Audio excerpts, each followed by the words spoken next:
Okay. 3, 2, 1.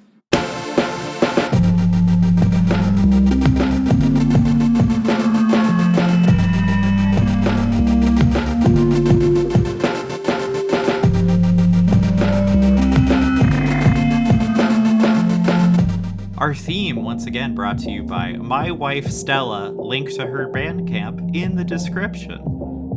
And now that we've had a full-on plug in the way, I think this is an episode. I think we're doing it. Once again, bringing a level of professionalism that people could only hope to achieve in their podcasting dreams. Welcome to Trangirlismo 4. This is our 4th episode. It'll be the one that you have the fondest memories of, even though when you go back and play it, it's actually going to be, like, pretty frustrating in parts. And, like, you know, Gran Turismo 7, like, sure, it doesn't have as many cool old cars, but, like, it's a nicer vibe overall. The note that I put down for this bit was, quote, "The only thing in my childhood that kept me from being a really tragic coroner's report," end quote. Which comes off darker when I say it out loud than when I wrote it down. I knew it would. I knew it would. With that, I am your host, Victoria Scott. My pronouns are she and her. Although they weren't when I was playing Gran Turismo 4. No, not unless you've emulated it recently. Hi, my name is Jordan Hofstetter. My pronouns are she and her. Well, yeah, that was, I'm sorry, that was the dark note for the episode. But, you know, it's 2026. I mean, like, it's rolling with the punches. Yeah, I was going to say that the show notes we have today are not necessarily the most uplifting yet, although I do get a chance to finally, like, dust off the theory and get real communist with it, which I'm kind of excited about.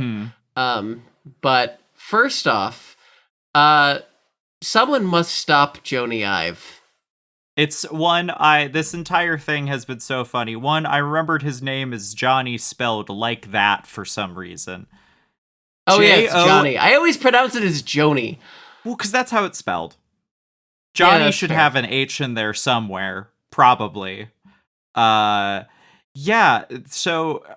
Also, do we have the pronunciation guide from Ferrari on what their electric car that they've only shown us the chassis for, the battery packs for, and now the Squircle galore interior for? Not even really the whole interior, though. We don't know what the seats are going to be like yet. We just have kind of like that disembodied sort of Logitech driving wheel cluster. With the dumbest, like, version of the Ferrari indicator buttons on the steering wheel.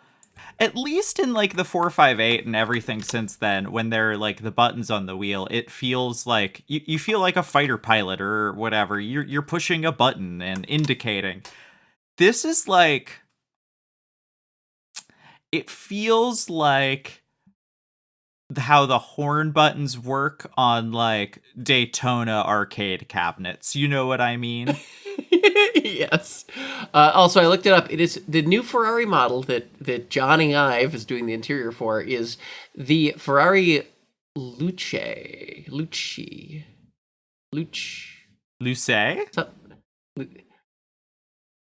You know, people who have listened to me on the other podcast I'm on are going to know that I'm really bad at doing pronunciation. You know what? You're right. It was cruel of me to ask you for that one. It's Italian for the word light. Okay. Meaning that's luminance. That's kind of cute. I guess. Cute for their first EV. It's better than when they were like codenamed it like Electro or whatever. Yeah, when they were just like, who's that guy that Spider-Man fights sometimes? I mean, one, is this the weirdest rollout of a high-end car from... Well, I guess Ferrari doesn't make any low-end cars since they discontinued the California or whatever. God, yeah. Man, do you ever go to the Portofino outside the Woodlands, Texas, which is the fake Italian Venice-themed shopping mall? No, I didn't. I didn't live anywhere near the woodlands. Okay, all right. Yeah, you're better for it. The Portofino, and it's not Ferrari's fault. What then when they were getting rid of the California and the California T, they're like, what do we call our like thing that we make people buy before they're allowed to buy one of our like good cars? like the $100,000 of options worth of California you'll get, and also it'll resale for $60,000 5 years later or whatever. Like, when they named that thing the Portofino, I was just like, ooh, finally a Ferrari that will not sell in the Houston area, because everyone will just go, eh. That's where the Buca di Beppo is that gives you food poisoning. It's funny Name you say of that the too, episode? because it's funny you say that too, because I know somebody whose mom had owned a bunch of like German luxury cars and Swedish luxury cars. Okay. And then decided I'm single. I am having a later in life crisis. What if I bought a Ferrari and went to a dealership and tried to buy a California, and they wouldn't sell it to her? What? Like, they would sell her whatever they had on the lot, but she was like, yeah, I'd like to order one in like the color I would like. And they were like, no, you can't do that. Not you how have that to works. Yeah, you have to own like a used one first or something to prove you're serious enough, which is, I think, part of the reason why I fundamentally am not fit for like Ferrari ownership, because like a capitalist telling me, hey, we're going to make money off of you buying our product, but you have to prove you're good enough for it, is like, I'm sorry. I bristle at that. I poke in on watch guys a lot because even though I enjoy a good timepiece myself, I obviously, I take a great amount of schadenfreude that I am not a Rolex purchasing member of society, because I see the things that men debase themselves for in order to get the chance to purchase a Rolex. And I realize that I'm not about that life, but also, again, Porsche's in on it with like, how many like Targas do you have to buy to get a GT3 RS allocation or whatever? Like, yeah, it feels like, because the top, echelons of our society have so much money, the only way to prove that something is truly exclusive is to make you jump through a bunch of like humiliating hoops to actually go get it. Which I am almost positive, despite the Squircle interior of this electric Ferrari, is going to be the case for people who want to buy one of these. Oh, I mean, like, isn't the Puro Sangue their SUV? Isn't that thing sold out for like 4 years or whatever? I will be totally honest. I have no idea. I had to do research to even get this far into the episode, because what Ferrari, again, and I believe I've been clear about this before, what Ferrari is currently making has truly no bearing on my life. They apparently make some good cars. I don't know. I stopped paying attention after the 360 Medina, the FF. That's the real answer. It's the here. FF, and our good Ferrari friend the quit GT4 making cars Luce. after the FF. Yeah, the GT4 Luce is just like FF with a bad mid-cycle refresh in my mind. Yeah, but didn't they add? Did they not add real back doors, making it slightly more usable? Again, it was made after the FF, so I don't know. That's so fair. Unfortunately, I think their SUV's good. You tell me you put a bespoke V12 in an SUV in the year of our Lord 2024 or whatever that was, and I go, all right, you people are fucking crazy still. That's good.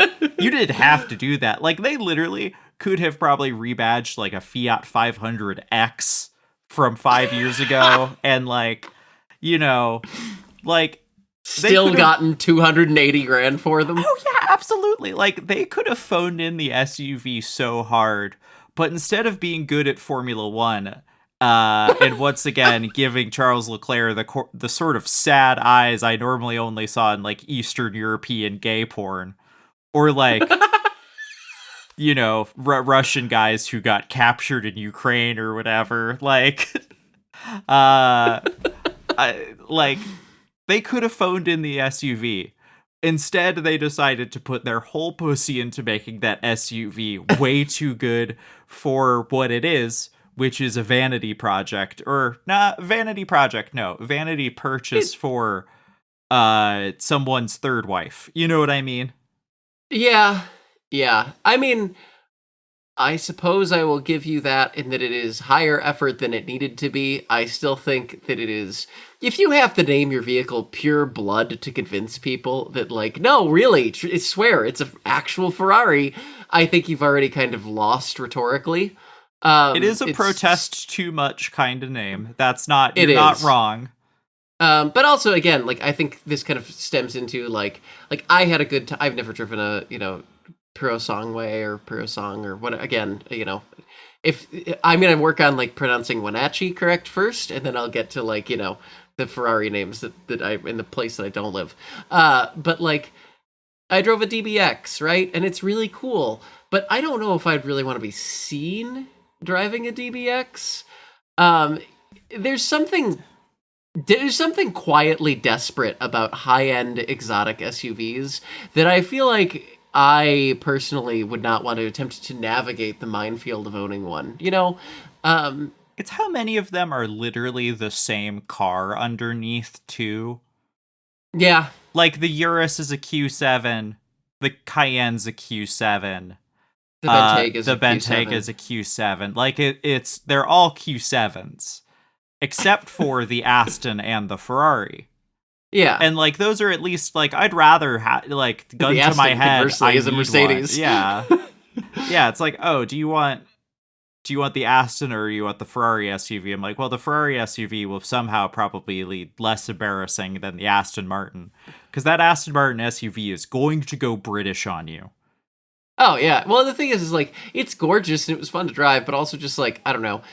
You are putting up with an awful lot of Ferrari/Aston ownership experience to basically buy what is, at its core, a family hauler that you cannot wear dirty shoes inside. And I just don't get it. Like, just go buy a supercar. And if you can't buy a supercar because, like, you have mobility issues and you need a car that you can get in and out of easier, then, like, go buy a regular Rolls-Royce or Bentley or whatever, and, like, there's no shame in that.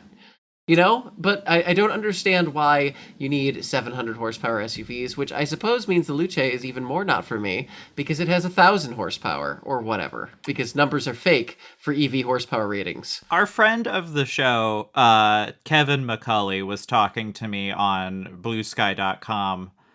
Or actually, I think he was talking to you even, and then I just chimed in. But electric horsepower numbers are fake. Yeah. Because it's all 1,000.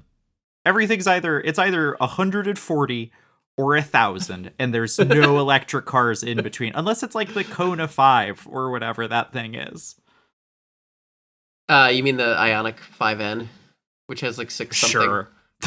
Yeah. You want to talk about... Right? It's like, I'll let you handle all of the Ferrari stuff. I will know about the weird, like, Korean sport-tuned EVs that will assuredly disappear in the next, like, 2 or 3 years. Because it turns out nobody except real sickos really wants them. And I would be that real sicko, except I don't have 60 grand or access to a, like, overnight charger, so... Yeah, the lack of overnight chargers. Guess I'm sticking with $3,000 Jeep Jeep Cherokee XJ. Hey, this is a we could just move to the I am just ending my Ferrari thoughts on this, where if you took all of the Ferrari badging off of that, I'm like, is this the new Lucid interior? Is this the new Tesla interior? Like, it's the closest to an Apple car we're ever gonna get, I think, at this point. It's so... Yeah, brackets derogatory. Yeah. Like, the Apple car was an interesting concept when they first started talking about it in, like, 2012 or something? It was so long ago. We have done minimalism, and we've done touchscreens everywhere, and everybody's like, oh, it's got, like, these nice toggles and whatnot. And it's like, yeah, that is... I'm glad it's got toggles.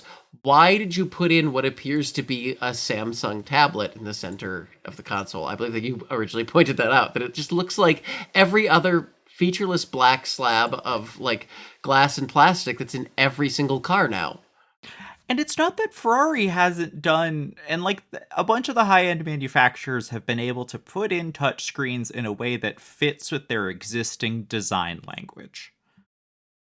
But this just is so Apple of the 2010s that it's almost hard to believe, like, are they going to have their own proprietary, like, OS for the tablet and everything, or is it just going to be running CarPlay?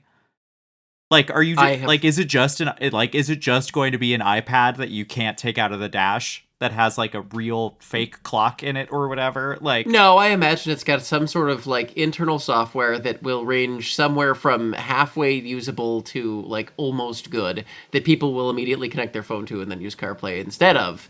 I don't know. In the press images, it's got a bunch of like statistics about your power usage or whatever extended onto it. It feels like an old guy's idea of what the future looks like. Yeah, Jony Ive is his name, and he had his last good original thought when Steve Jobs was still alive. You know what I mean? Yes. Yeah, well, it's just like he did that. He did the oh my god, I'm going to forget the name, but the lapel like AI camera assistant thing for some one of the infinite number of like AI, money suck up companies. The fuck just friend. Meant to sort of sponge.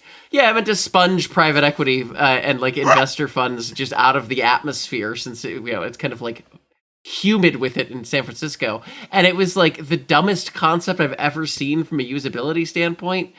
It was actively difficult to use because it did not have like the buttons and functionality.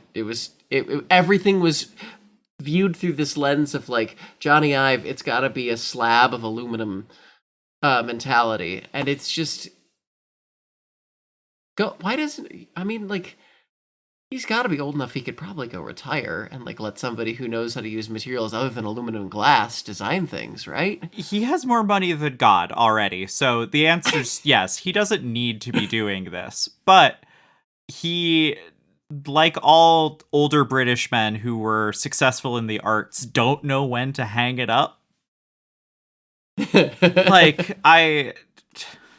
A story of Ferrari right now. Older British men who probably shouldn't have gotten involved with Ferrari, but did anyways. Sorry, Lewis.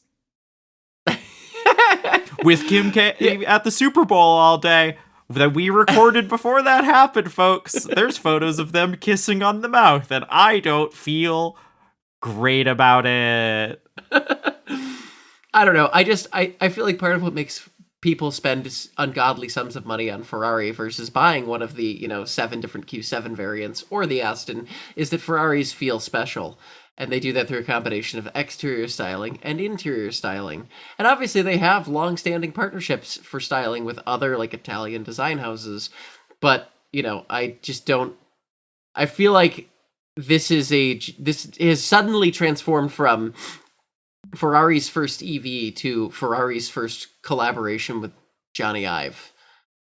Yeah, it feels like it feels like they're going to announce it for Fortnite soon. You know what I mean? Like, if you told me that they're doing the full unveil of this car digitally in Fortnite, I'd go, yeah, that's about the type beat we're on right now. I wouldn't be shocked if they like released an NFT of it, just because it feels like it's about that with the current cultural moment. Like you can get your Ferrari Luce on the blockchain. You can get your Luce to show you a picture of your Bored Ape Yacht Club guy when you turn on your car. Well, I made you go to the Shapes place. That's a first. Yeah, you did. I have mascara on for once, so I couldn't just take my thumbs and shove them right in there. But I got close. Speaking of electric SUVs, do you know what I was looking at used earlier this week? I do, because you sent it to me, and I had to kind of like gently slap your hand away. Don't do that. I'm just saying, an I-Pace in the beautiful Jaguar blue for $20,000. That or Fisker Oceans. I also sent you an Ocean because you sent me one of each, and I was like, "What is?" The thing is like you have like. I get the desire for like a ride share EV SUV just because it's kind of a funny concept. But like, no, I don't think anybody should be driving around Fisker Oceans unless they have 3 of them in a bag. Okay, you know what actually it is? I have a couple of friends who have Subaru SVXs. I love Subaru SVXs. They're some of the coolest cars ever to come out of Japan. Every single person I know with a Subaru SVX has at least bare minimum 1 extra Subaru SVX in their backyard that they have to scavenge for parts from, like it is an animal carcass. Yes, we must use every part of the SVX. The only way that you can have a Fisker Ocean is if you were that fleet company in New York City that bought like 1,000 of them, because then you have like 50 bad ones you can just kind of pull stuff from for the next like 20 years to keep them running. But like by the time you buy a Fisker Ocean at its steel price of $15,000 or $20,000, and then you factor in the fact you have to buy a second one, you could just buy a normal EV for $30,000. Yeah, but that's not funny, Victoria. And there is someone who has been driving around Pittsburgh for a year, and they're in their Fisker Ocean. It's matte black, which you could order from the factory because, again, the dream of the 2010s is alive in the automotive industry. Its rear quarter panel has been fucked up for an entire year, and it's purely because I don't think they can source a body panel.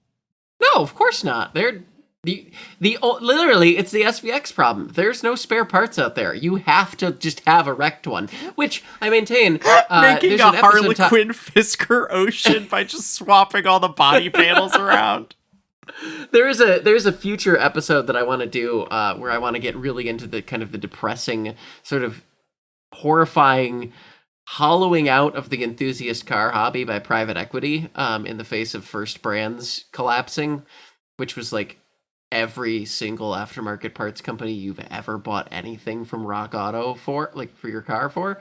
I did not prepare those notes in time, and we already had enough stuff that was depressing, so that's going to be later.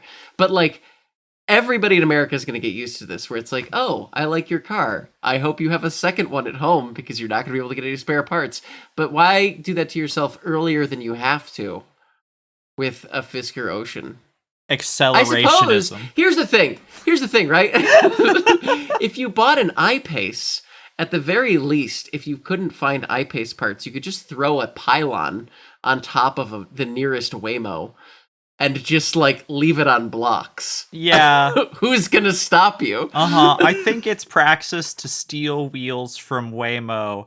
However, I think I'm about to offer a bunch of critical support to Waymo in a way where people might yell at me.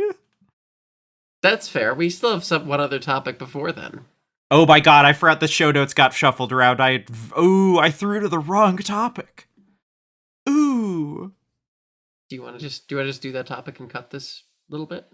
No, I want to do this other topic and I want to leave it in.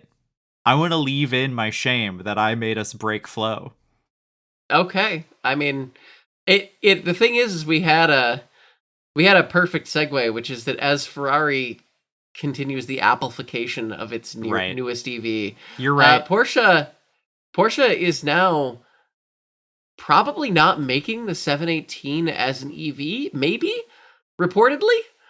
Yeah, which means that, like the Dodge Christmas ornament of the electric Ram that got canceled, there was a full Mission R electric Cayman mock-up race car that Porsche made, put into iRacing, and now the production car based on it or that it was supposed to come out from is just not happening. Maybe.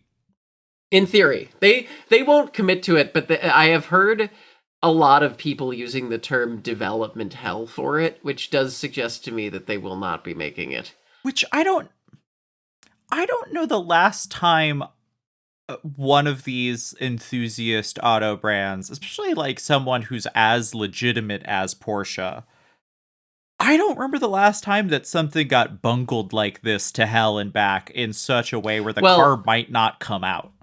So here's my theory. I actually think that this is, while they will not chalk it up to this probably for political reasons, I think tariffs are actually a huge part of why this car might get canned. Because the US 100%. Is the only market that Porsche is still growing in, because our recovery post-COVID has been so K-shaped, right? Like you have, if you're not familiar with K-shaped recovery, right? Like the bottom 90% of your economy, all of the normal people suffer endlessly and they live in permanent recession. And the top 10%, whatever, suck up enormous amounts of wealth and have like a ton of disposable income, and they buy sports cars and, Rolls Royces and all that kind of thing.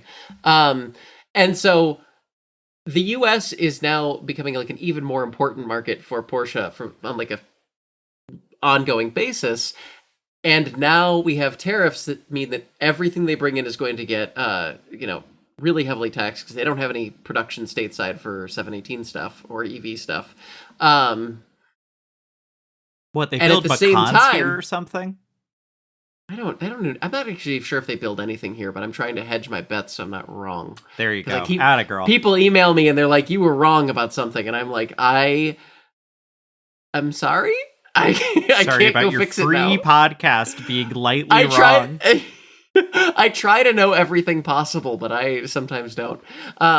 But also the tax credits are gone now, so there's no real incentive to buy EVs, and Porsche buyers don't really seem to care all that much whether their car is gas-powered or EV. They do not seem to be like motivated by environmentally conscious behavior. I don't think really EV buyers have been since like 2018 or so, when Tesla was still like a progressive company. I made air quotes for that.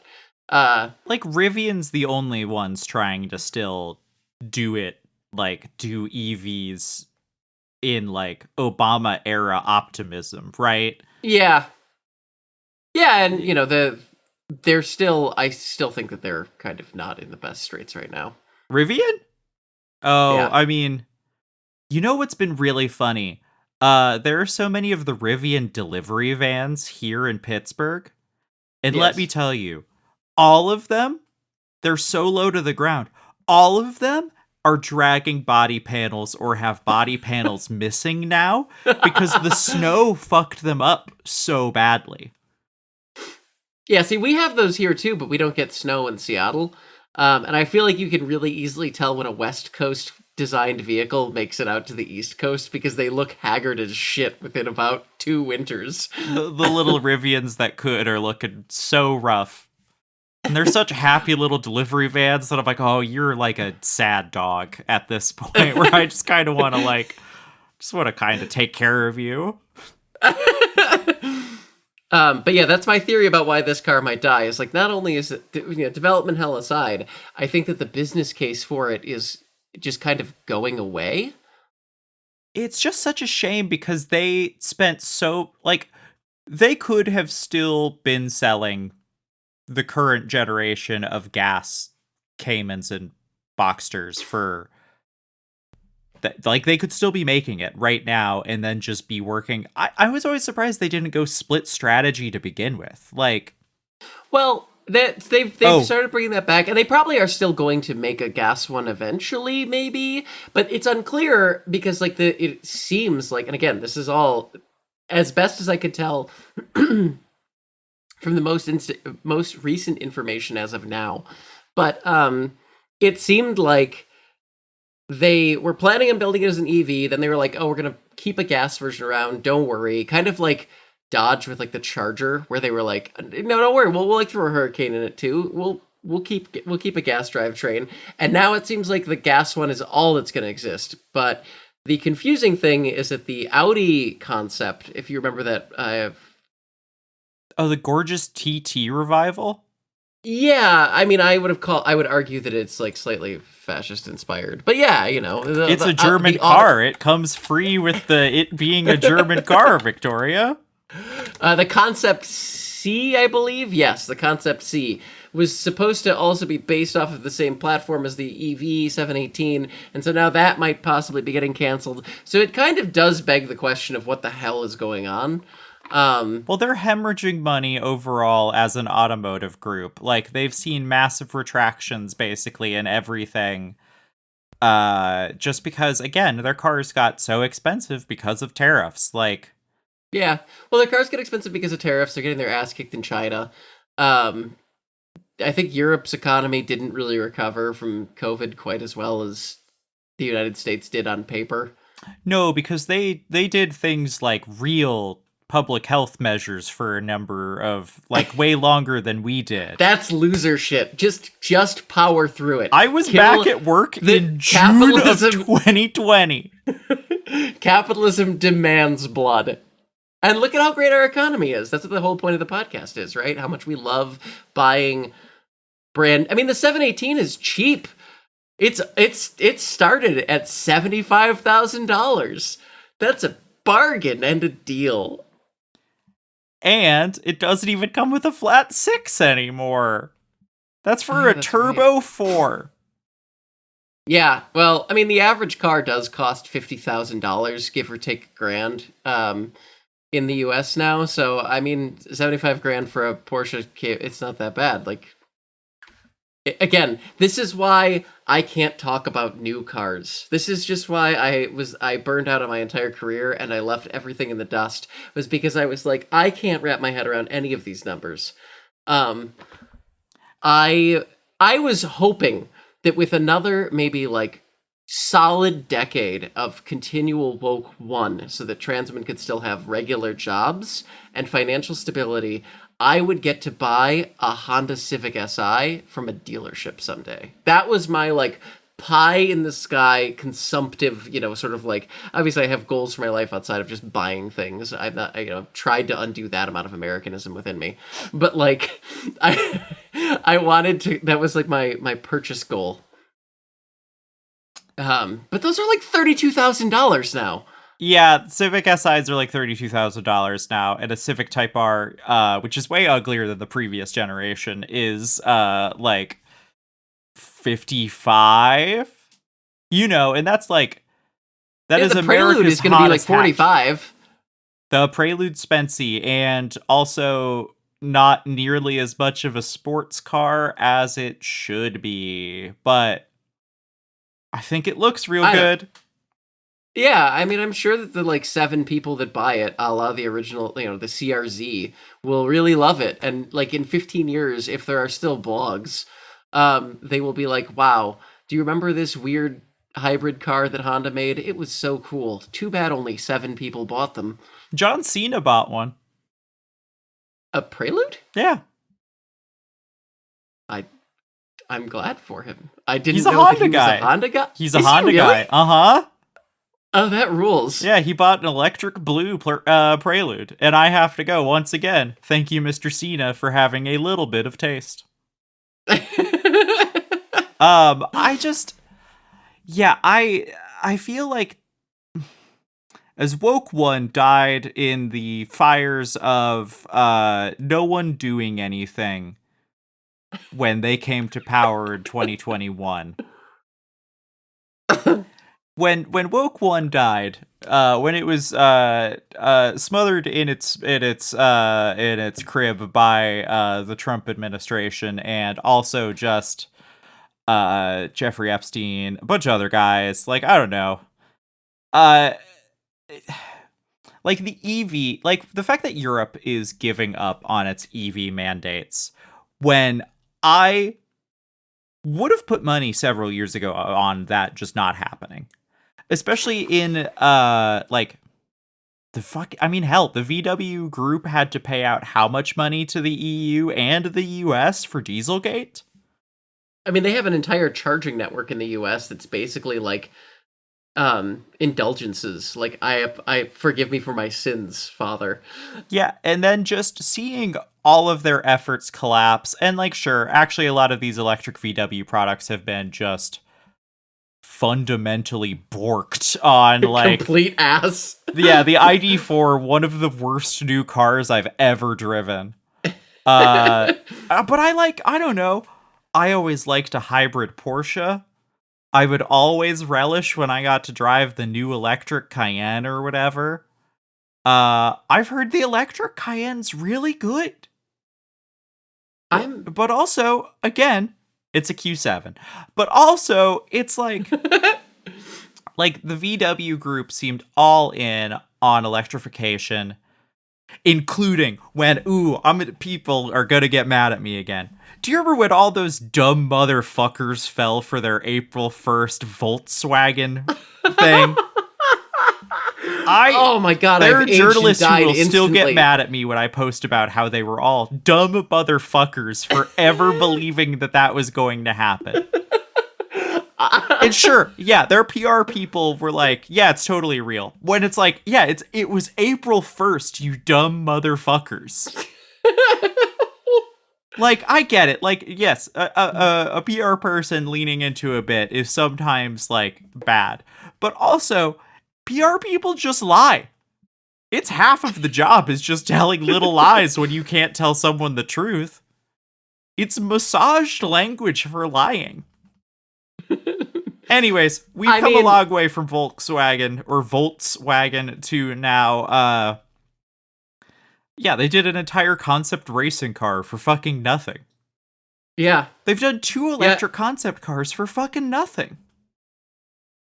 Yeah, well, and I mean, like, again, I just think that, like, you know, part of the broader context to place this in is that EV sales are finally, like, falling overall in the US. In 2025 they sold fewer than they did in 2024. That is the first time in a decade there has not been growth year over year. And a lot of that comes down to, you know, I mean, one, the feds coming in and like bludgeoning the tax credits to death did not do any favors to anybody, because that was a huge part of what was inducing demand. But also, I mean, part of it is the economy is getting worse, and a lot of the remaining growth for EVs was like on the quote lower end of the market. And the 718 was supposed to be kind of like a lower end of the market type of EV. And with those people increasingly not having any money or desire to buy, you know, new tech cars when, you know, charging stations are increasingly getting worse, and, you know, the United States feels like it is a cauldron of fear about to bubble over at any moment. You know, why bother? Why would you bother making an EV entry level like sports coupe when you could just like be like, nah, we'll just throw a gas engine in something, it's fine. Yeah, it really feels like we're just... No one wants to lead by example in EVs anymore because no one can afford to do so. Yeah, well, I mean, I've long argued that the main reason that EVs will never really succeed beyond maybe their current high watermark in the US. I mean, like, California is probably the best existing case of like how well EVs could succeed here. And a lot of it is because like 30% of the population rents. And they, you know, even if I lived in a house, which I don't, but even if I was renting a house, I'm not going to pay to put a 240 volt like charging installation in a house I don't own, where it's not going to do anything for me. And the minute I get kicked out, like, what am I going to do? Increase my landlord's property value? What's he going to do? Increase his property value? Like, yeah, like nobody's going to adopt these things if they can't, you know, charge them at home. Our public infrastructure is woefully inadequate. A decade of non-interoperability between different brands has led to like a permanent problem where it's unclear which charging stations work for which cars. And it's going to take another decade or two before we're actually like fully on NACS or mostly on NACS. And, you know, at that point, like, the supercharger network's probably going to be gone. Like, it's just, the whole thing is falling apart because it never got any of the institutional investment it needed. Also, we surrendered a lot of rhetorical ground in the space to some of the very early leaders, like Tesla, like Ford, like Volkswagen. And then, you know, we never did the work as a nation to just be like, actually, we're not going to let the business groups make these decisions about what standards are going to be. Like, we're going to set real regulatory standards. Yeah. The Biden administration did it too late by making Yeah. Tesla basically open their charger up to everyone. Yeah, but they did that. Notably, Biden did that after Musk fired the whole charging reliability team. Right. Yeah. Like, I'm still pretty confident in that. I don't even think I said this on a real episode, but I'm pretty confident that the Cybertruck will be the last Tesla that comes out. Yeah. Yeah, like, I don't think they're going to do that Roadster. Oh, God, yeah, no. I mean... They fired the only prototype into space on accident or whatever. They... No, that was Musk's personal original Roadster that they fired into space. It was like the Roadster number 1 or whatever. I don't know. At that point, I was already pretty fed up with his shit, having been an early adopter to hating Elon Musk. So I wasn't really paying super close attention. Correctly hating Elon Musk. Yeah, I was noticed as a trans woman. As a survival strategy, you begin to notice dog whistles when they are still only audible to dogs, so you don't get killed unexpectedly. Yeah, and that's why you screaming hear the like dog a mother whistle. Yeah, look.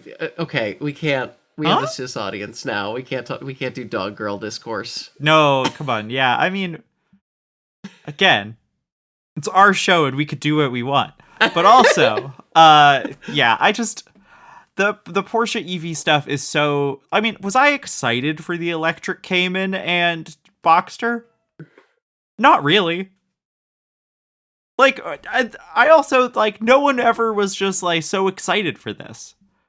I mean, again, Porsche falls into the same category as Ferrari for me at this point, which is I know some people who have 718s and they say they're great, but, like, I don't think I've driven a Porsche newer than a 2002 model. I never got in with their PR people because they are very particular about who they let drive their cars. I probably made them annoyed by referencing a bunch of the fact that Ferdinand Porsche was a card-carrying Nazi one too many times, which is a thing I am wont to do. But yeah, so I never drove any modern ones, and I can't afford them anyway, and I have no dreams of affording one anyway, because if I had, I'm going to be totally honest, if I somehow had $75,000 to blow on a car, I would buy an Integra Type S and then $25,000 worth of Mugen parts for it. I thought we were just once again going down to it's used Aston time, baby. Can you imagine what a cherry DBS you could get for $75,000? V12 Vantage, $75,000. That would be like what? Like you could get like 5 you get Jaguar I-Paces for you and all of your friends. Yeah, and just drive around together like a fucking Fast and Furious gang. And then all have to just go sit in the Target parking lot and charging them for fucking 4 hours. Because it doesn't support fast charging. Again, talking about Kevin McCulley a lot this episode. Kevin and I have both separately gotten yelled at by Ian McKellum when he was still the head of Jag. Why? Because we were incensed that they named the electric one the I-Pace and the gas one the E-Pace. Oh my god, I had to explain that to my wife the other day, and I've never seen her more stunned by one of the pieces of trivia I knew, because she was like, "Are you serious? Why did they do that?" And I was like, "Babe, I don't know. I wish I could tell you how these people named their cars." It's because the E-Pace was bigger than the F-Pace. But that's not... But it's not a good reason. You're right, Victoria. It's almost like Jag has been dead for far longer than the men who were like, they made the EV woke. Which, ooh, you want to talk about too late to the fucking party? I wish so bad we had that podcast when that car debuted. Maybe we should just do a bonus episode on that Jaguar someday. I had so many thoughts about 2012 chic, worse looking brutalist E-Type. Yeah, it felt like this is like the beginning of the second Obama administration. Things will never get bad ever again. Endless millennial summer. You open the glove box of your new Jaguar EV, and there's just a copy of Time magazine with the transgender tipping point cover story in there.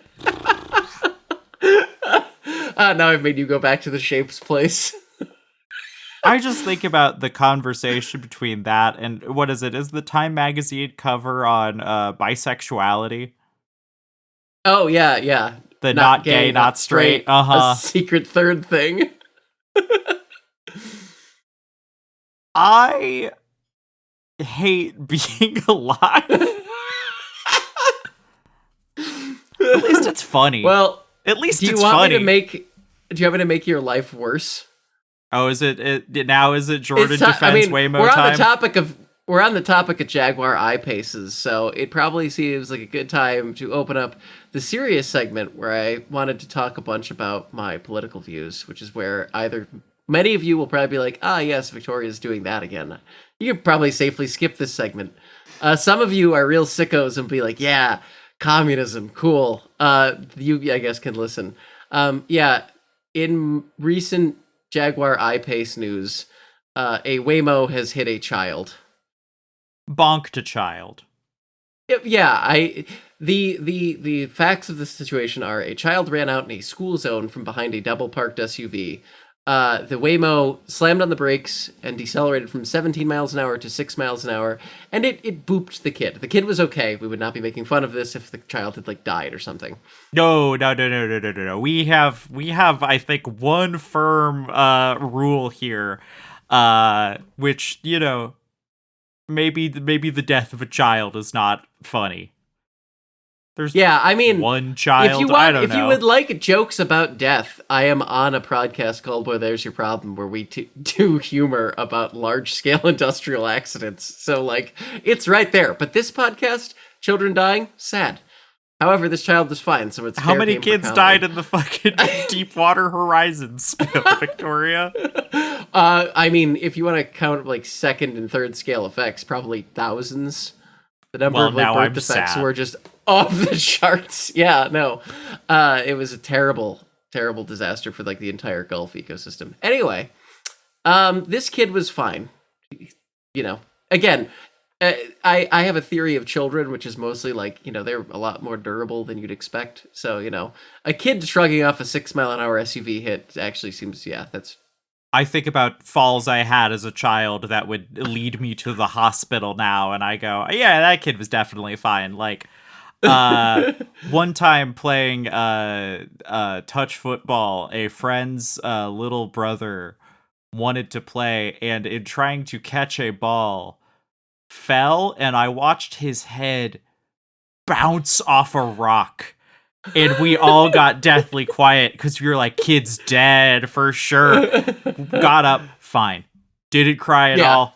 Big smile, and I went, oh, okay, all right. So you're either in shock or are completely fine, one of the two. Yeah.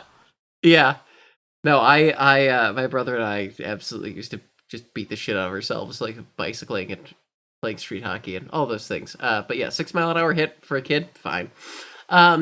So, Waymo says that their own internal model that they have, they have a model to simulate impacts with children, which is a little concerning. It's a thing you need to do if you're doing this, though. Right? I know, but it is very much people keep asking me questions based on my shirt, which answers the questions they are asking me, type of deal. But in any case, their internal model suggests that it would have been worse if there were a person driving. And the thing is I think this is where people who are relatively anti-tech, as I tend to be, would probably be like, no way. But honestly, I see the point. People are not great drivers, especially in America. And they tend to not be paying super close attention. Braking distances routinely, when people do accident analysis, the full force of the brakes are very rarely actually applied. Oh yeah, sorry. Yeah. You're asking me for a thumbs up. It's called Beepo has been screaming for half an hour and I decided to give in and let her get back into the room. So that was Stella opening the door so Beepo could get in. Okay. And then she's not coming in because cats are assholes. I look forward to Beepo's contributions to the Waymo conversation. Yeah. But yeah. And so like I could actually see that the Waymo probably did do a better job here than the average person who is like, on their phone would have in this case. Because if you're hitting the kid at 6 miles an hour, walk away. Hitting the kid at 17 miles an hour, that's a lot rougher. That's iffy. That's like the we are survivability not making jokes about onion. that as much here. No. Yeah. Don't get hit by a Waymo. Survivability onion that just don't get hit by a Waymo, don't get hit at 6 miles an hour, don't get hit at 17 miles an hour. Yeah,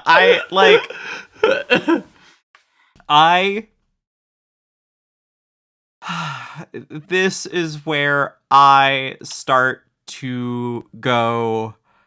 I actually think that I feel like if Tesla, once again, had not been the vanguard on the societal topic of cars that what drive themselves these days.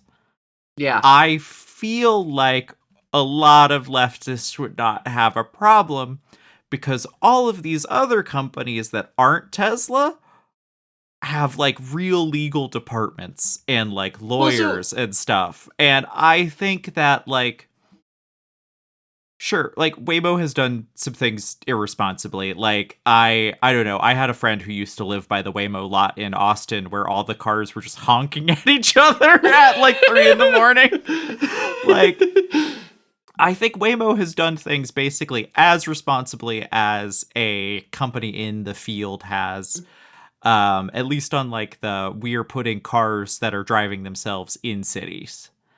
Because Tesla, everyone involved with the Tesla self-driving program should be in jail, I think, unfortunately. Oh, yeah. But no, my favorite stat about the Tesla, because I think it's worth separating out, like, there are serious people doing, like, what you could call, self-driving technology, autonomous taxi cabs, things of that nature.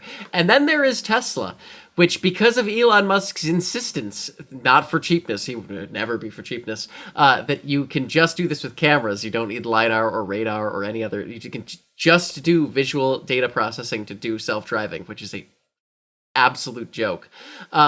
Tesla, as of late January in their cybercab testing, was racking up a crash, not like a disengagement, not a car stops, an incident that they had to report every 55,000 miles. This would be equivalent to getting into 4 car accidents by your 35th birthday. Oh. It is less safe than a person. Yeah. And that's with a person in the car, presumably, because they've logged a lot of miles with operators. With a person in the car sort of sweating bullets with their fingers sort of in a death grip hovering over the steering wheel, waiting to arrest it from driving into oncoming traffic because it spotted a slightly faster path. So like, now, are we going to end up with like that being the dominant tech in the future because it's cheaper and we don't care about safety, other people, or like law? Possibly. But that is not like a serious self-driving thing. So I'm with you there, because I think Tesla is like, as with many things, they have given a bad name to future technology by virtue of not caring if they are actually doing it right, and Elon Musk being allowed to get away with literally societal level murder. I mean, I cannot legally say that he has committed murder, but hello, beep beep. Beep beep just made the most surprised face. But like, there are serious issues with like safety at Tesla going back a decade. Like, this is not surprising. They burned Mitch McConnell's family member alive or whatever, or drove her into a lake. Her. Yeah, they drowned her. Drowned her. She drowned because she couldn't find the door handles. Yeah, there was an apocryphal story that Elon Musk had asked for safety markings to be removed from one of the plants because he didn't like the color yellow. And I believe that story. Again, The man was yelling at Grimes in my friend's backyard. Like, anything you've ever heard about that man being erratic or awful or weird is for sure true. Like, because the Trump appointee is in charge of the DOT now, like, guess what? They put that, like, hey, your Tesla and self-driving can ignore certain traffic laws. Yeah. Yeah. And that's what people think when they think self-driving. And, like, I fully, like, with LiDAR, have you seen, like, the Waymo map of what the car sees?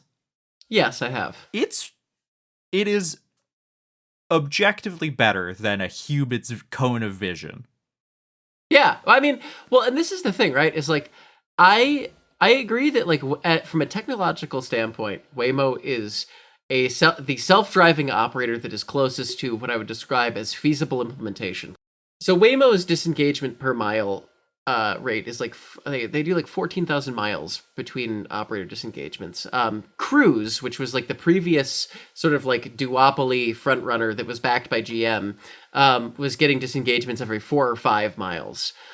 So like orders and orders of magnitude better than like their competition. In theory, those might be measured in different ways. It's difficult to say whether Waymo counts in a disengagement the same way that Cruise did, because there's no standard rubric for reporting these things, and there's not like a lot of transparency because these are not publicly held companies, and there are not very well developed rules. There's sort of a patchwork that varies by state. And by whether or not the CEO is friends with the president, that kind of thing. And this is part of why, like, I think people become anti-Waymo or anti-autonomous driving in general. And I'm also sympathetic to this because, like, we are using public streets as a test bed for technology that we, the public, do not have insight into. It is also, like, Waymo specifically seems to be targeting kind of, like, the higher end of rideshare passengers. Like, their customers are much more likely to earn, like, over $100,000 a year than, like, a comparable Lyft customer in the same market. Which is fascinating because I wonder if that's like I wonder what's leading to that other than like, I don't think Waymo is in Pittsburgh now, but they're not. I don't believe you could book them for a ride. But is it the fact that the people making over $100,000 are primarily going to be tech workers in most cities and therefore are more sympathetic to that?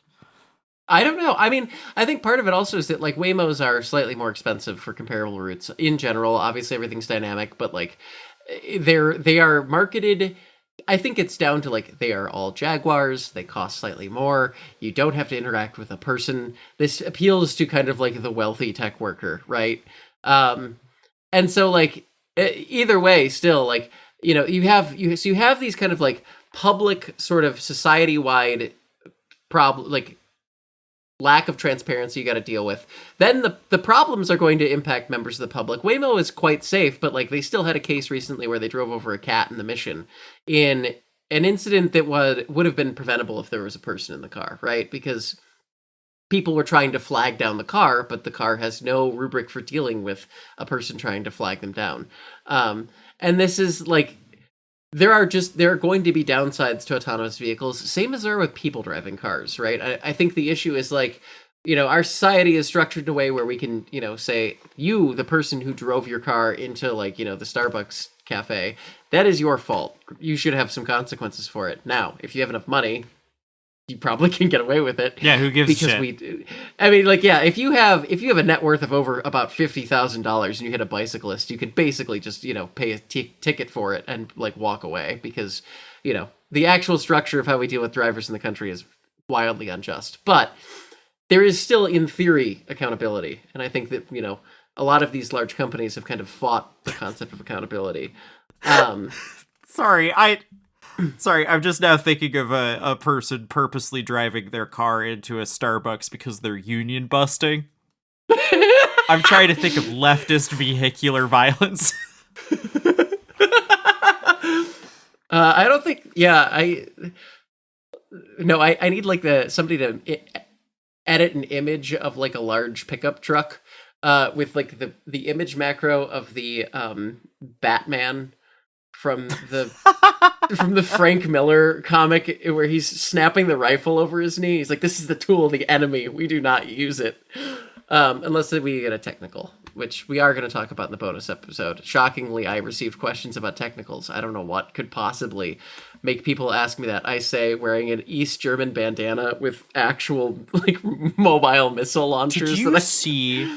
And we'll talk about this more in the bonus, but the Pittsburgh Penguins have a T-shirt technical.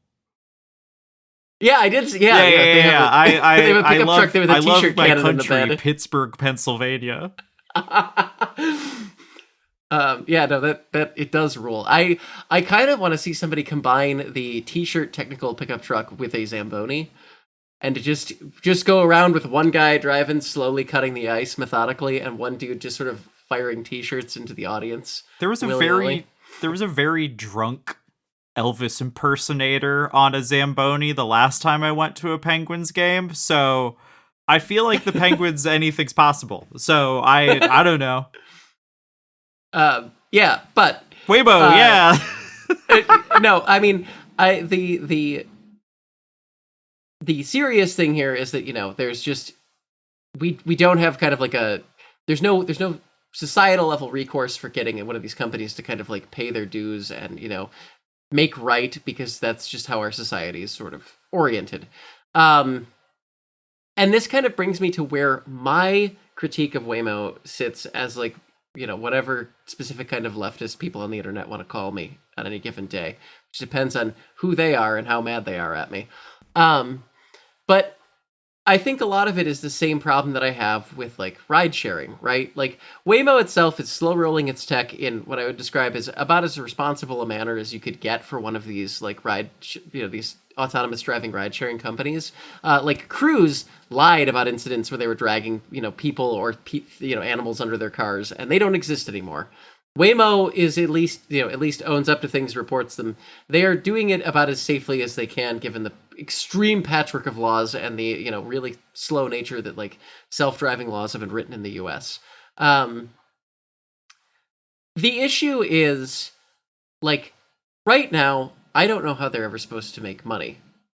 They're privately held. They're not public, so they don't really have to say how they're going to make money. But, you know, just doing quick back of the envelope math, one of those Jaguar I-Paces, you know, purchase price new was $65,000. Presumably they got some sort of bulk deal to buy the, you know, several thousand that they purchased. But, you know, the initial tech loadout on them was very expensive. You know, I saw estimates from a couple of years ago that said around $150,000 for each one of those. We can assume that's probably down below $100K now, but still a lot of money. You're not, you know, this is part of, like, a taxi company has never had $100,000 cabs. That is not how you know, have a successful taxi company where they actually own the cars themselves. It's part of why Uber and Lyft have done so well, is they take the cost of car ownership and they push it onto the rideshare drivers, right? Well, think about how crazy expensive a taxi medallion is in New York City. Well, yeah, but that's you know, that's the only thing that's comparable in our, like, current the current way we think about cars for hire, I guess, is the only reason I bring it up, where it's just like, you're being burdened with this cost, which is, you know, always going to influence the cost of rides. Yeah. Well, and meanwhile, you know, the compute stack for these is like $10,000 to $15,000 a piece also, regardless of how much the cars cost. Oh my God, and how much RAM they all use? And the amount of data that they generate, like, it's expensive to sort through that, and it is not all done in car, and even if we're all done in car, you know, like, have you seen what hard drives cost lately? Have you seen what RAM costs lately? Moore's law isn't really working, so I don't know if you can necessarily extrapolate out from, like, oh, things just get cheaper, because computer parts are not, like, they aren't getting cheaper, and, like, part of that is the AI bubble, sure. I don't know, like, the AI bubble is also part of how Waymo gets its funding. Like, they just raised $16 billion, like, a few weeks ago in their most recent fundraising round, at a valuation of $110 billion. They did $350 million in revenue in 2024. Yeah, but they're positioning themselves more as a tech company, so, like, being pre-profit is like a good thing. But it's just like, I never see them. I don't know. I never see them being as ubiquitous as Lyft or Uber. And I'm still trying to figure out what their business plan is even. Well, and this is where I apply the communism lens to it, right? Mm-hmm. This is why, and this is really the core of my issue with Waymo, which again, like, I wish they had changed some things about their implementation. I wish the public got more say in how this was done, because it is ultimately our lives they're toying with. But also, you know, I am willing to overlook those things for how well the technology seems to function a decent amount of the time. I think that the real issue is the goal here is probably, just based on how I've seen every other tech company do things over the past 20 years of my life. You flood the zone with a ton of money, and you run this at a massive loss with an extremely high quality product that is very consistent and predictable. And once they have successfully immiserated the entire class of already mostly immiserated, you know, we used to be cab drivers, now it's Uber and Lyft drivers, by taking away a chunk of that subscriber base. Like, they don't have to necessarily go for like every single person getting an Uber, but they're clearly positioning themselves as at the very least like a low tier to mid tier luxury product, right? Where it's like you pay a little bit more money, you don't have to talk to a person, they won't be listening to any music, you can set the climate control, like you have, you know, you can take the inconvenient laborer out of the equation entirely. You don't have to sit in the back of a Model 3. Yeah, like, again, the cars are nice and they are predictable. You always know you're getting an I-Pace, or, you know, now they're starting to slow roll like some of the Zeekrs, right? But they're still, like, predictable, and they're high quality, and they're maintained well, you know? You're never going to have to worry, like, hey, I wonder if this 300,000-mile Toyota Prius's wheel bearing is going to hold up when you're trying to get to SeaTac at 4 in the morning. A real thought I have had. Yeah. But it's like, damn, it sounds like a sink is running in the trunk. Oh, God. Yeah. Worst airport ride of my life was 250,000 mile Model S. Yeah, and I had a guy... everything rattled. I had a guy straight up ask me if my wife and I were looking for a third after I was trying the polite way to be like, I'm not interested. Here's my wedding ring. So yeah, I mean, fully admit that, like, sometimes there are awkward experiences inside of ride-sharing vehicles. And, you know, if you have enough money that you would like to just smooth over that little bit of friction in life and just skip directly to the car is my personal pod and I can look at my phone in it and listen to music, that's what Waymo's delivering, right? And the thing is my suspicion is they are going to take an already pretty precarious class of people and immiserate them further, pushing them out of the market, making it less and less economical to run like Uber or Lyft or whatever. So what we do... while figuring out... Well, wait, I mean, sorry. I just think that, like, you know, once they push these out, we have a consistent, predictable product, and then, you know, maybe the cars start to get a little worse. Maybe you start worrying about the wheel bearing when you are driving to the airport at 4 in the morning because they haven't been doing their maintenance as much lately because that's an area you can cut. Maybe you start getting, you know, completely unmonitored ride shares where I yearn for the days of a guy hitting on me on the way to, you know, on my way back from the airport. Because at the very least, like, there was some tracking or accountability to that versus just sharing a car randomly with nobody there as, like, any kind of, you know, to intervene in any kind of way. You know, basically, and I hate that I'm going to use this word because I wish that Cory Doctorow had picked literally anything else. It is primed for enshittification, right? Which is an incredibly Reddit phrase. I can't stand it. But and, you know, really what enshittification is like, oh, tech companies, you know, degrade the product over time as they realize that, like, they can get away with it. Really, it's just capital doing its thing, right? Like, Waymo is a technology. It is not like, they are a company, but, like, autonomous taxi cabs are just, like, they are a technology like any other. They are not inherently moral. They are not inherently bad.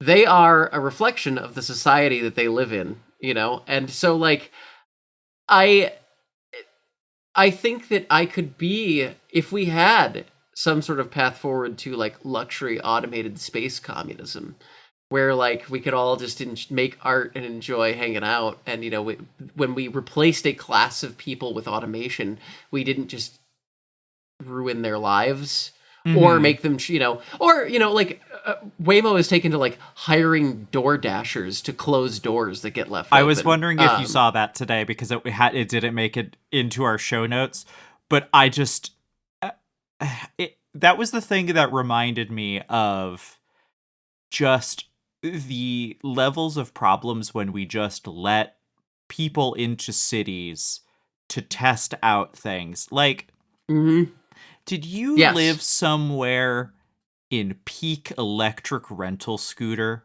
Did you live in a city I still do.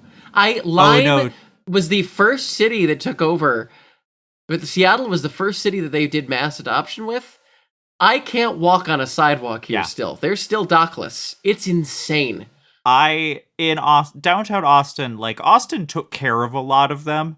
One, people kept throwing them into the rivers, which that's bad. I applaud. Nope. You don't throw batteries into water. No matter what all those memes with the electric eels say, you were not recharging them. This hurts the water very badly. All right, that's fair. Okay, you should throw them onto, dumpsters are right there. It's fine. That's fair. Yeah, I suppose. Yeah, but yeah, I was dating someone who was a full-time wheelchair user for just a little bit. And seeing that the absolute disregard that any of the scooter companies had for right-of-way and accessibility on sidewalks is like... Yeah. And then the fact that they just had to pay randos to go put as many scooters as they could fit unsecured in the back of their F-150 bed to just ferry them home to charge them. Like, how quickly is it like, oh, okay, hey, we see that you have a 120 volt charger at your house. Hi, we're Waymo. Can you plug your car? Can we plug in here? Yeah. Like, you got a light, buddy? Like, I don't, like, a cabbie would maybe ask you for a cigarette or a little bit of weed if you smelled like weed. An Uber driver, you might have an unpleasant conversation for a couple of minutes, or you could be like me and just lie like a psychopath to Uber drivers if they start getting weird. You start getting weird to me? Cool, I'm lying about everything I've ever done. I'm saying I'm 45, and he's gonna be like, you look so good, and I'm like, yeah, I'm 45 years old. Anyways. Yeah, no, and I mean, I think part of this is like, I keep thinking about a lot. Somebody I was talking to about AI today, and it was somebody who I would describe as like a very positive AI person. This is a random interaction on Blue Sky, and I tried to give them the benefit of the doubt because they were describing a life in which they were like, this AI stuff is kind of consuming my life because I feel like I've got to spend more and more time working on it. I've got to spend, I want to like try and find all these efficiencies and create more and more accurate agents or whatever, right? But it just made me think that like between AI and sort of the increasing automation of a lot of things that people assumed humans would be required for, including driving, the only real innovation that Silicon Valley has offered us in the past 10 years or so is like some variant of the final form of like a worker alienation machine, right? Like the idea that like we will make it so that not only are we trying to obfuscate the relationship between, like, again, I'm going to be really unbearably communist, but the person who like wove the linen, the person who bought it to make the coat, the person who sold the coat at wholesale, the person who bought that the obfuscation of that relationship is like a core facet of capitalism. But we've reached a point where now we can just pretend people do not exist in your near sphere. This car magically drives from your starting point to your ending point, and you never have to see a soul. It doesn't, like, sure, if you leave the door open, a door dasher is going to run after you to close it. If it gets stuck somewhere, there's probably a person making $4 an hour in the Philippines who's going to point out to the car where it's supposed to go next, right? But, like, you never have to think about it. And so we've managed to, like, create... I late stage capitalism gets thrown around so much, but it feels like there's been a string of people who have pointed out this exact tendency since the Luddites in like 1810. And we have finally hit like the end goal of like the people that killed the Luddites, which would be the British. Which I suppose it is a Jaguar. Yeah. But on the other hand, I think a Waymo is a better driver than most people. Yeah. And therefore, if it cuts down on accidents and human deaths and everything else, I think that's good. But also, it should be public. It shouldn't be this nebulous private entity that is doing well, but is also like basically helping write its own laws of why it can exist. And like, yeah, the joke I was going to make and accidentally started cutting you off, was just, if only we could automate these things and make them big and have them be like planned routes on a schedule. And like, I don't know, maybe instead of them needing to have batteries, they could have like rails they travel on that I don't like. Hey, in Seattle, we have trolley buses still. We do too. They have overhead wires. Yeah, and they're awesome. I will, if I gotta walk an extra 10 minutes, but I can take a trolley bus, I'm absolutely taking that route. Those things accelerate like no one's business. It's so... You ever been on a bus that can do 0 to 20 in a second? It's pretty good. It's awesome. I often think back to my Japan trip because no matter where I was 10 minutes walk from a rail station. Yeah. Or a bus stop. Well, and you're completely right about this, because the other thing about Waymo is that is like, it's not Waymo, this is true of cabs and like Ubers and stuff, right? It's like, the person inside the car is not the issue with like congestion. No. Right? It's not the issue with like any of the problems of like a car-centric society. None of them get solved, except maybe you can like play on your laptop in the car while you're in it. But like, it still doesn't make people getting to their destinations more efficient. It doesn't reduce the resources required to do so. It's just like you gain a slight amount of efficiency for your day in theory, and you don't have to like talk to anybody. Yeah. I think about technology is at its best when it is uniting people and sharing experiences and everything like that. And it's at its worst when it becomes an isolating factor. Yeah. And those aren't wholly unrelated, because for some people, social media is that uniting sharing of experiences and everything. And for other people, social media is a hollowing experience.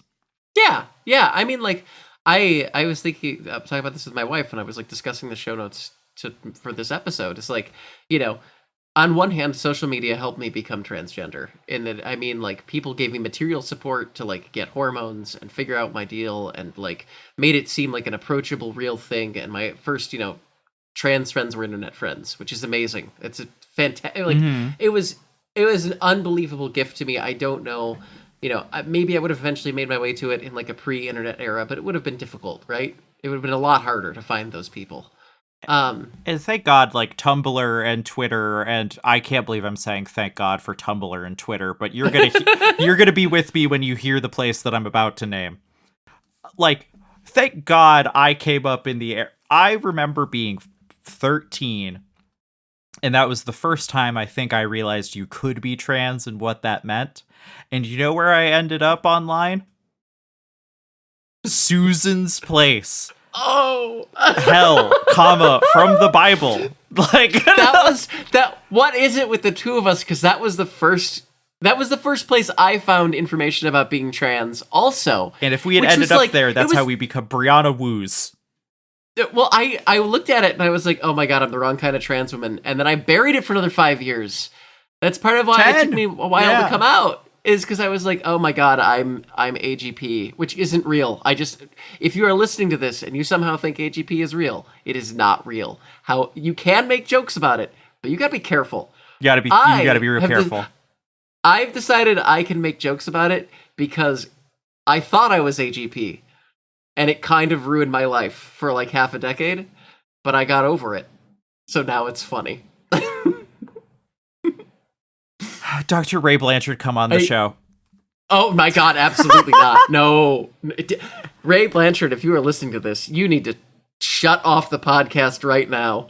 Here's the thing, right? It's like, I would feel bad if I made your wife bleep the things I need to say, so let's just not. Let's make it easier for her. Yeah, Devin at least gets paid for, well, there's your problem. Stella's doing this pro bono because she likes me. God, fucking hell. Yeah, I think it's just frustrating when, especially here in Pennsylvania, like, Pennsylvania's public transit system continues to get hollowed out by a Republican, like, Josh Shapiro is a Democrat, but, like... I mean, I learned a lot about SEPTA on my other show, and it sounds like it's a mess. It's not good, and we could easily solve it by, like, taxing those unregistered casino machines. You know what I mean? Like, we could plug any budget shortfall by just taxing the skill games. Yeah. Skill games? Or, I mean, we have the same problem in Washington, because King County Metro is going to run into a huge funding shortfall in the next, like, couple of years, and a lot of it is because they can only raise the, I think it's a property tax allotment for KCM by like an up to 1% a year instead of keeping pace with inflation. And so they are like hundreds of billions of dollars in the hole because this law was passed in like 2000. So the gap between like what they should have if they'd kept up with inflation, what it actually is like, an unfathomable. It's not hundreds of billions. I am doing a bit for, to make Jordan make that noise. But like it is a lot of money. I think it is actually close to like well over $1 billion. And like that's a solvable problem. We almost solved it. There was a proposition that got passed that was like we should change that, and then it looked like it went through, and for like 6 months we had it, and then they convened a session of the state legislature to be like, no, you can't do that. We won't let you. And then Ferguson talked about doing it, and then he didn't do it. Because it turns out taxing people is difficult when they'd rather spend $16 billion on private little Jaguars that they don't have to speak to a person to get around. Again, I just think they're idiots for buying them new. They could have gotten those eyepaces for $20,000 if they had just waited a little bit.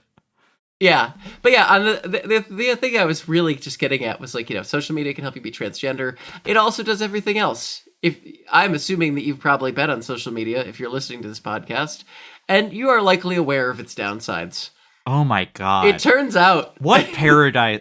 This show is unintelligible if you're offline. I think, like, you know what I mean.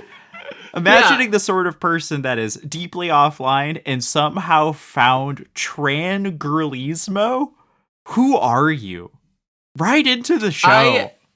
I did find out there's a couple of friends of mine who are not very internet connected who do listen to this, and to which I say thank you. And also, I was terrified to find out. I'm not going to name the name of like people specifically who it was, but it did terrify me to find out that they were listening to this because I'm like, ooh.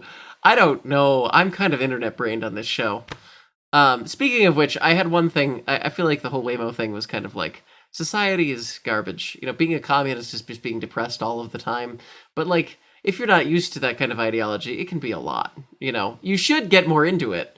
But if you're not, I get it. It's kind of a lot. The immortal science of Marxism-Leninism can lead you to many things, but primarily of which is somehow being bummed out about the current state of the world. And that doesn't mean it's not right.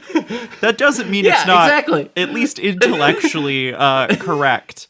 I put it like this. You gotta have a lot of optimism of the spirit for how much pessimism of the intellect Marxism will give you. You gotta be so optimistic. And see, that's really the difference between the two of us. My spirit gets kind of sad sometimes. Yeah, like, you and I both have different types of treatment-resistant depression. I think, unfortunately, I got a lot of it out earlier than you did. Yeah. Because, like... No, I would say my 20s were figuring out how much treatment-resistant depression I have. I hit rock bottom before I came out. I hit rock bottom after I came out. And since then, I'm going to be honest, was 2025 miserable in the macro sense of things? Yeah, absolutely. Best year, 29? Best year of my life. So, like, that's crazy. That's crazy. That's insane. 2025 was, I think, the worst year of my life.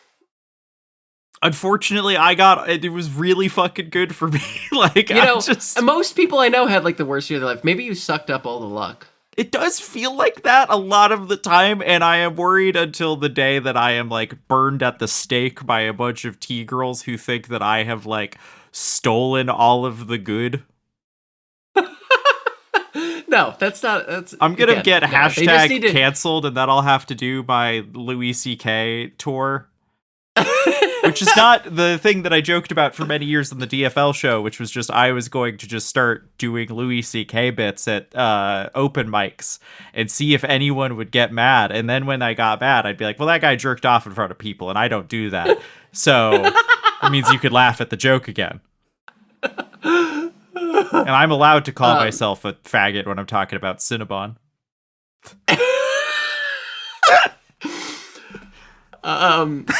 Anyway, given that was heavy, and we did the communism, I would just like to end the show with a little bit of happy news.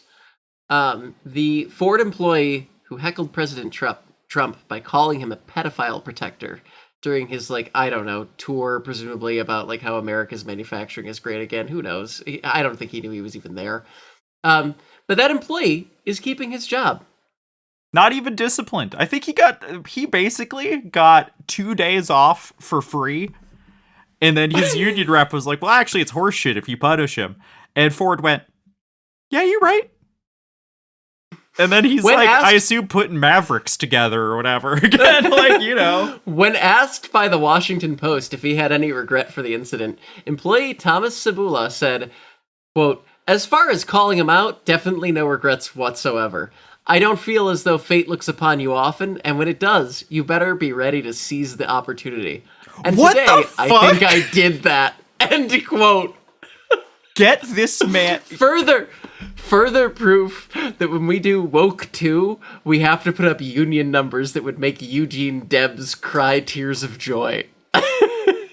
Get this guy $20,000 from the DNC immediately. That is the most Workers of the World Unite shit that I've heard in so long. Like, that's legitimately inspiring, and this guy is like, I don't know, he puts the dashboard on a Mustang. Like, not saying that's nothing, it's noble but like, work.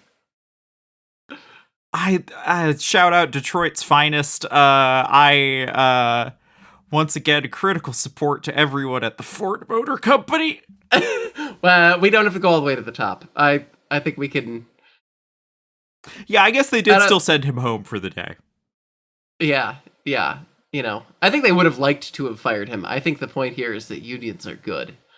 Unions are good. Unionize your workplace. If a Starbucks by you is striking, if I see you with a Starbucks cup, I will throw it at you. The official stance of Transgirlismo on the whole matter of Mr. Thomas Sabula is that dudes fucking rock. Can I be Bruegger'sly honest here about you? Wait, there's no way you have Bruegger's bagels in Seattle, right? No, we do not. Oh, okay, all right, yeah, that's a Pittsburgh joke for just me then. I have been reading that man's last name as Sebulba this entire time.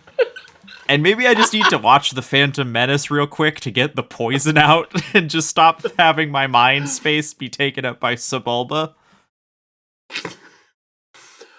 Well, the only other... Do you have any other things? Or No, we went for like an hour and a one. half. You got a good thing.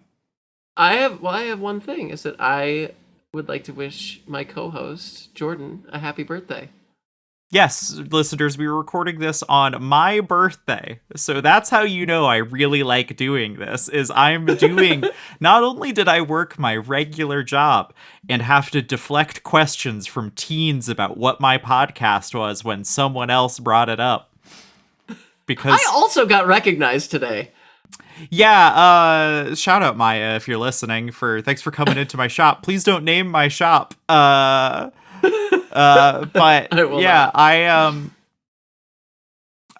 we have gotten so many different anecdotes of folks who have found the show and have just come across it in public, and it's baffling. And we really appreciate it. And that's honestly like the best 30th birthday present I could have gotten, is that people like this.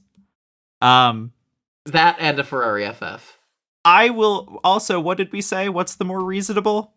$30,000 V8 Vantage. I hear they're reliable. I was talking to someone who owned one. It's all Ford. It's all Bosch and Ford parts. Oh, None of it in that breaks. case, I'm sure it's very reliable. Early 2000s Ford? Come on. It's a V8. It's not going to go bad. We have V8 at home, and it's just a picture of a Crown Vic.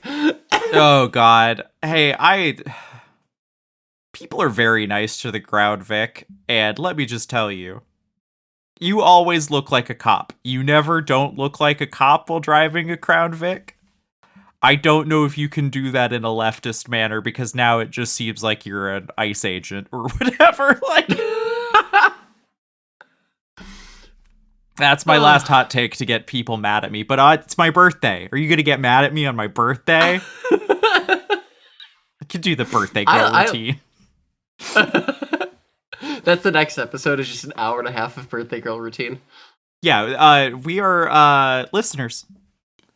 You can support the show by giving us $4 a month. And by us, I mean it is still under Victoria's Patreon. But I'm getting a little taste. I have a day job.